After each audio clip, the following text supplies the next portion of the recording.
निधी वितरित केला। विविध स्मारके मंदिरे याकरता 253 कोटी रुपये दिले। 3121 कोटीच्या रस्त्यांची कामं ही सुरू केली, जी प्रगतीपथावर आहे। हायब्रिड एन्युटी मधनं 7719 कोटींची कामं आपण सुरू केली। बीड जिल्हा परिषद 70% आपण त्या ठिकाणी इमारतीचं काम पूर्ण केलं।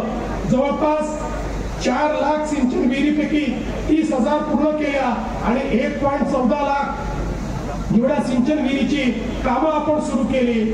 खरं म्हणजे इतकी कामं आहेत, ही सगळी कामं जर मी सांगू लागलो तर यात भरपूर वेळ जाईल, पण मी एवढंच सांगतो, आम्ही घेतलेली या ठिकाणची जी काही मंत्रिमंडळाची बैठक होती ही केवळ एक औपचारिकता नव्हती, तर त्यात घेतलेल्या एकेका निर्णयावर कारवाई करण्याचं काम हे या ठिकाणी आपल्या सरकारच्या माध्यमातून चाललेलं आहे। छत्रपती संभाजीनगर सारखं आमचं जे शहर आहे, या शहराच्या पिण्याच्या पाण्याकरता त्या ठिकाणी 2700 कोटी रुपयाची योजना आपल्या सरकारने मंजूर केली आणि महानगरपालिकेचा 800 कोटीचा हिस्सा देखील आपण या ठिकाणी भरण्याचा निर्णय घेतला आणि आपल्याला माहिती आहे आता अंतिम टप्प्यामध्ये त्याचं देखील काम आहे। मी गेले अनेक वर्ष सांगत होतो की महाराष्ट्राच्या औद्योगिकरणाचा पुढचा टप्पा आणि पुढचं मॅग्नेट हे छत्रपती संभाजीनगर आणि जालना आणि त्यासोबत DMICचा कॉरिडॉर होणार आहे।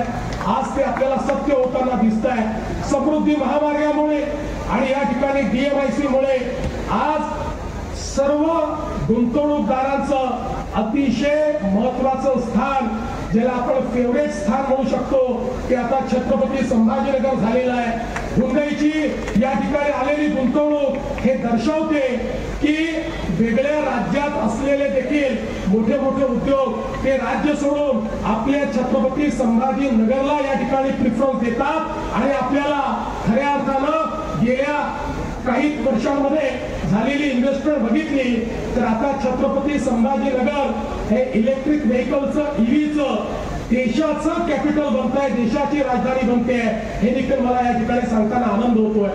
आज अनेक मोठ्या प्रमाणात आपण गुंतवणुकी या ठिकाणी आणल्या आणि या गुंतवणुकीच्या माध्यमातून रोजगाराची निर्मिती ही मोठ्या प्रमाणात आपण करतोय आणि केवळ संभाजीनगरच नाही तर यासोबत लातूरची कोच फॅक्टरी आता अंतिम टप्प्यामध्ये ती सुरू होते आहे। जवळपास 14,000 लोकांना त्या ठिकाणी रोजगार मिळणार आहे।